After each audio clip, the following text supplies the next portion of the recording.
Hey everyone, this is Nerd Bummer and Tactic here from the Online Warriors podcast. We hope you're having a wonderful, safe, and happy holiday season this year. For this week's episode, our typical recording time fell right smack dab on Christmas. So to give our cast some time to celebrate with their families, we're doing something a little different this week. We're revisiting an interview that we had with Charles Watson last year.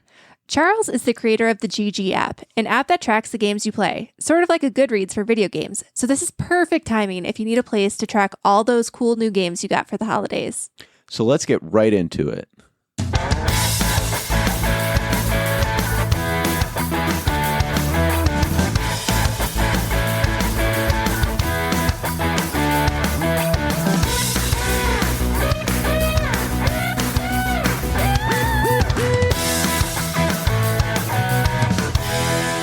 Hello, everyone, and welcome back to another episode of the Online Warriors podcast.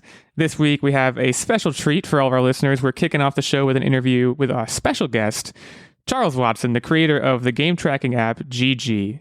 Charles, welcome to the show. Tell the listeners a little bit about yourself, maybe your background in software development, gaming in general, and anything you want to tell us about GG. Yeah, well, I've been working on GG for a little over 5 years now, which is kind of crazy to say out loud, but yeah, I've been a software developer for almost 9 years, I think, or actually almost 10. Wow. Time flies when you're having fun, right? Yeah, especially when half of it has been this project. Yeah, I mean, what do you want to know? Well, yeah, Nerd Bomber, take it away. Let's hit some questions here. Let's dive right in. Sure. So for any of our listeners out there who might not be familiar with your app, can you tell us a little bit about the GG app and what inspired you to create it? Like, what was your inspiration to take this 5-year journey that you've been on? Yeah, so kind of I had like a 12-year hiatus from gaming, and I started getting back into it with like listening to podcasts and stuff, and everyone's throwing out recommendations left and right.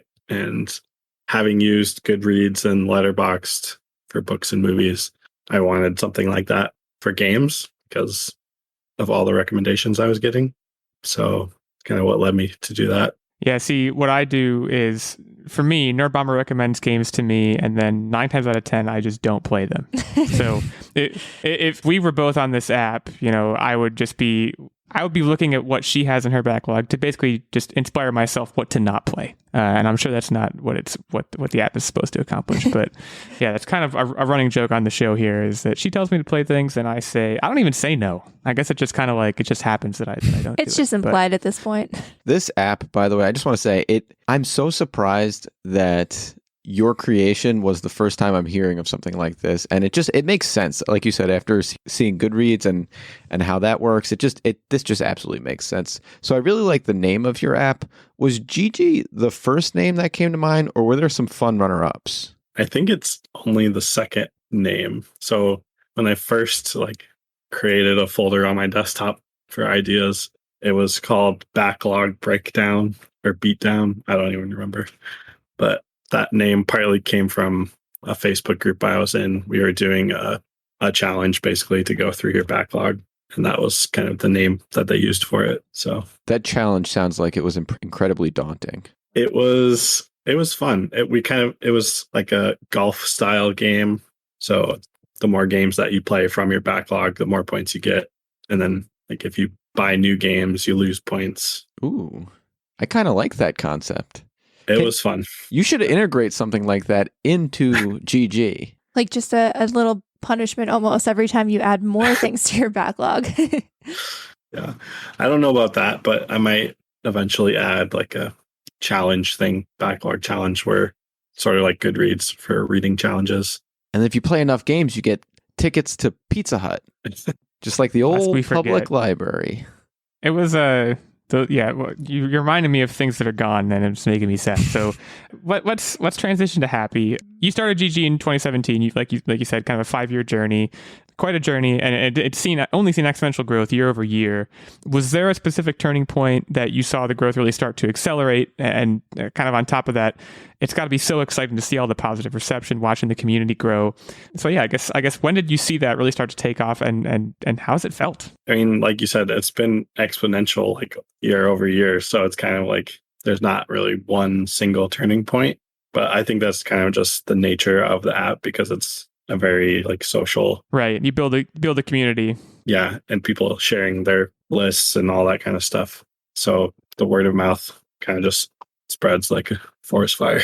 Right. And that's, these kind of list driven things, I have to imagine, I've done this, more so with movies, but I do this with my friends sometimes where I basically just make a list of like, it's not a backlog or anything, but it's like, what are my top 10 movies ever? Things like that. And when you make a list like that or make a list of games in your backlog, what's the first thing you want to do with it? Probably like share it with other people or tell other people that it exists and tell other people, hey, I'm on this app where you can kind of do this. And, the word of mouth, like you said, it kind of just becomes exponential from there. So that's super cool. I can't tell you how many games I forgot that I played that were absolute gems.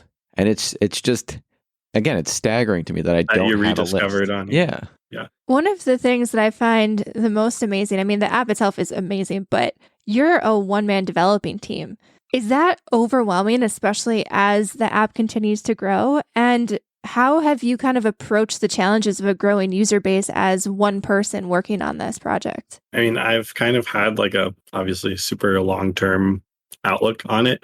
So I try not to let it become overwhelming in that sense, just because I know I'm going to be working on it for a long time and eventually I'll get to all the features I want to build. So I kind of just take everything as it comes in that sense. And with the expanding user base, it honestly hasn't become like too much to handle in that sense. Like there's not really any more support requests than there were a couple years ago. It's kind of just been the same. Mm-hmm. But with the Discord server, I think a lot of people come in there and get their questions answered in there from other community members. Right. So it kind of has become self-sustaining, it sounds like, which, yeah, what that really means is that you've done a great job with the development. So kudos to you. Thanks. That's awesome. So kind of in the same vein, you're really transparent about your work on the app, which as an end user is really refreshing. You have a whole roadmap of new features that you're working on and even allow people to vote on new features. Between maintaining the app, working on new updates, managing your social media, and having a family, what's your trick for balancing everything in life? And having a full-time job. Oh yeah, and having a full-time job. Yeah. Coffee. Yeah, Monsters, actually. I just cracked one open. Yeah, I mean, I don't really have a trick. It's just, I just find time to fit things in and just do it. just kind of grind it out, right? I am also a bit of a night owl, so I exchange GG time for sleep a lot. Which again that's something that maybe that's why I haven't developed an app myself yet. I mean, let me be clear. There's many reasons, but one reason is definitely I love sleep so much. Maybe too much. I also love Monster though. I haven't had a Monster in it's got to be 10 years. I went through a pretty intense streak in college where there were, and actually it might not have been, it was a mixture of Monster and Amp. And I don't know if you have a strong preference for Monster, which is what you happen to do, but I was pretty into Amp for a while and then I had to give that up. Let me just put it that way. Yeah, I do have a strong preference for Monster. That's the best one, I think. I remember liking Monster. I remember liking Amp. I think I've only ever had Red Bull once or twice in my life. And both times I was like, man, because isn't Red Bull I guess I don't know which one is the most popular one. Red Bull seems like it's the most popular one to me. I don't know if that's Red Bull is probably the most advertised. Right. I guess that's why I feel that way. But I just remember drinking it and kind of being like, really, this is what Red Bull is? There's so many better options. I agree with Charles. Monster's way better. Yeah. Oh, I agree with that too. I pretty much anything's better than Red Bull. Shout out to Red Bull. You're not very good. Yeah. So what? Sponsor us. Yeah. There you go. Monster. Yeah. At the very least, you're going to want to send Charles a case, right? It seems like that's in order at this point. So one of the things that has made GG stand out in the backlog community is how easy it is to use, the snappy interface, and we've talked a little bit about how easy it is to use. It sounds like your support requests have kind of at least remained constant, maybe even dwindled. For a newcomer, super accessible, especially in comparison to existing sites. So I guess, can you walk us through a little bit about some of the UI decisions you made, how you landed on it on the current form factor? I guess, was there any trial and error, or was it something that you kind of saw very clearly from the start? There's been a ton of trial and error. Yeah. I can send you a picture of what it looked like in the very beginning, but it was that'd be much awesome. different than it is now. Yeah, it's probably a lot of like. I mean, we all complain, right, about, and granted, it's a totally different thing, but like, I remember there was a phase of life, and I think it's mostly over now, but like every time the Facebook UI would change, we would all be like, oh man, this is ruining my life. And by the way, it really wasn't, but like it was like the thing to talk about for a while. I mean, that's UI changes. UI is it's gonna be constantly evolving, even for big websites like Twitter. That's always changing too, right? So it's probably really hard, if not impossible, to land on one thing right away. I'm going to take you up on that. I would love to see the evolution of this app. I tried making an app myself, and I tell you, it looked probably like something that was made in PowerPoint. It was very challenging, and like it's got to be fascinating where it was to where it is. I'm just very excited for that. It's a huge shift. Well, one of the main things is the homepage used to be like an activity feed, like Twitter type activity feed. Interesting. With minus like commenting and stuff. So it was just a activity feed of your play status and your friends' play statuses. So Very cool. As you evolved it, was that something that, as you yourself were using the app, you were like, oh, I want to go in a different direction? Or did you have specific, like almost like beta testers who would give you feedback as you kind of progressed through different iterations? So for that specifically, I was kind of just wanting to do an update and came across various research about feed fatigue. So that kind of led me to wanting to do more of like a dashboard style instead of just an endless feed of everything. Yeah, that makes sense. I wonder if it's possible. Well, I wonder aloud if it's possible to like doom scroll like a backlog, a gaming backlog, because doom scrolling is a big thing right now, right? You go on Twitter, you doom scroll. I wouldn't think it would be possible to doom scroll just like what video games people are playing, but yeah, I mean, feed fatigue is certainly a real thing. I mean, there's so many websites besides Twitter where that happens. I think for GG, like instead of just seeing like everyone's in like each update, I think there is some value in seeing like a general overview of what everyone is doing. So like on the homepage, there's like the popular with friends and stuff like that. So that kind of segues pretty well into my next questions. What are some things you envision for the future of GG? Yeah, so one thing I'm actually working on right now is the updated collection system. So I'm not sure if either of you are elite members or not, but there's a new My Games section, which is the new collection system that shows everything that you've interacted with, and you'll eventually be able to like click in and see like all your reviews and ratings for that game and the list it's on, and then you can see like your friends' stuff related to that specific game. So that's something I'm working on. And then I'm also working on splitting out the want to play status into a wish list and backlog. Ooh, I which do will like be part that. of that'll be part of the collection system as well. And the wish list will feed into a new release calendar feature. That is super helpful. I can't tell you how many times like having a running list of games that are just like vaguely coming out in 2022 is nice, Yeah. but like being able to pinpoint a release calendar for everything will be super helpful. Yep. What are some tips that you would give to any developers like Tactic? I guess Tactic apparently made an app or planned an app that looked like a PowerPoint slide. He just admitted to that. Any developers looking to start their own site or app, what are a few tips you would give them besides Drink Monster? You already mentioned that. Start it small, like pick one or two key features and get them out to people as soon as possible. And also, if you have any plans to monetize it, do that as soon as possible. Right on. You heard it here first, folks. That's the secret sauce, I guess. I don't know. There's probably no secret sauce. I feel like if I've learned anything from this conversation, is that there's no secret sauce. It's like trial and error, and kind of just get out there and do it.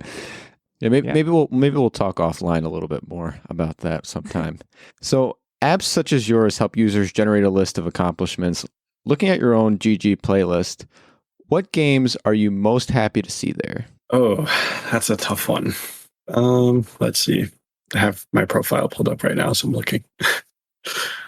I don't know about proud, but a few of the games that I've enjoyed a lot since getting back into gaming are things like Death's Door, Outer Wilds, I really liked Soma, surprisingly. That was one of the games that we played for the book club that we have going in Discord server. Is that Yes, so? yes, I'm it's not a called big book fan club, of even though like. it's games. I mean, hey, I think that's a brilliant idea. Yeah, I love that. But I've heard Soma's pretty scary. I'm not a big horror game player. Do you think like? I guess I'm trying to I'm not gauge either. how scary it is. Yeah, it's more spooky. There was only like one spot that had a bit of a jump scare, and even though like I knew it was coming, it still got me. But other than that, it's just more spooky. It's not crazy scary. I think that might Just be up putting my out alley. creepy vibes. That might You guys are missing out. be on my backlog now because I think that sounds about my speed. Not like super spooky, just like one jump scare. I Yeah. can deal with that. You can always look up the jump scare in advance on YouTube to prepare yourself if you need to. So in That sounds like something that she's going to oh do. yeah, for sure. Just, yeah. So kind of along the lines of, games that you've played, the main, I guess, impetus for you creating the app was your long backlog. Is there any game that's been on your backlog for the last 5 years since you've created the app that you want to get around to, but you just haven't been able to yet? Probably. There's like 500 games in my want to play list right now. A lot of them have been in there since the very beginning. But let me scroll back here a little bit. 500. I imagine that's probably around the size of Nerd Bomber's backlog. Nerd Bomber, if you had to ballpark it, I know yours, it's pretty big. I Yeah. know that. I mean, that counts games I don't own yet as well. So we're big fans of hard copies in this house, and I would guarantee it that there is stacks of games that we have never even opened yet. So this needs to be still, gone through. like in the shrink wrapped, like in the plastic. I've taken the shrink wrap off, but there's just so many games in so little time. And I'm sure, Charles, that you, especially, with all the work you're doing on the app, I'm sure you definitely relate to that a lot. yeah, I actually don't play that much, even though I have this app. To answer your question, a few that are at the very beginning of my want to play list are Hellblade and Prey. Both Prey really good is games. great. Prey was definitely like, man, when I played Prey the first time, I was like, I think I was actually at a point kind of maybe even similar to where you are, where I kind of like I don't want to say I took a break from video games, but like I took a break from like seriously playing video games for a while. I would do it casually. Like I still had a console, but then I think Prey was a bit of a jumping off point where I think it might have been gifted to me, and I was like, oh, I'll give this a try, and like I got really sucked into it. I also think there's 2 games called Prey, and they're wildly different. So when I first got the game, I was like, wait, is this the game from like, there's one that was like in 2009 or something, and it's totally different than that one. But it's just, oh man, it's so good. It's so it's going to be worth the wait, I think, when you get around to it. Yeah. So this final question is something that we ask all of the guests on our show, kind of, assembling online warriors, Avengers, if you will. If you were a real life superhero, what power would you want to have? So I actually have a dream about this power all the time, like recurring dream that I have telekinesis. So I think that would be the one that I would want the most. And you're positive this is in fact a dream, not that you're in a sleep state and you're using this power. Because remember, you're up all night coding, using this power in real life. You're positive. Yes, I am 80% positive that it's a dream. That leaves 20% available for actual telekinesis. That sounds like the most, assuming it is a dream, sounds like the most fun dream ever. Like people always talk about they have dreams that they're flying, which sounds terrifying to me. Right? Telekinesis is fun. Flying with nothing under you. That's the beauty of telekinesis. You can telekinetically move yourself. That's my problem with people saying flying as a superheroes. And sorry for this side tangent, but if you're clever with your selection, you can make yourself fly as an added bonus. Telekinesis, make yourself fly. Firepower, give yourself thrust vectors. It's just the possibilities are endless here, folks. So there you go. If you wanted your superpower to be flying, you're wrong. And Tactic is here to tell you. Well, Charles, thank you so much for hopping on the show, joining us to answer some of these questions. Before we let you go, anything you want to shout out? I mean, of course, we would be remiss. GGapp.io is where you can find GG and get your account there. Anything else you wanna leave us with? Parting words, shout outs to your Twitter handle, or anything else about the site? Yeah, I mean, there's a lot of new features that are currently available to elite members. So if you want to subscribe and put food on my table, that'd be great. And maybe a few cans of Monster too. Yeah, GG Fuel, we'll call that from now on. Well, Charles, thank you so much again for joining us. We wish you the best of luck with GG, and we look forward to seeing what your future has in store. Thanks. All right, what a wonderful interview. Once again, we hope you have a wonderful, safe, and happy holidays. And don't you worry, we'll be back next week with another great episode in the new year. Happy New Year.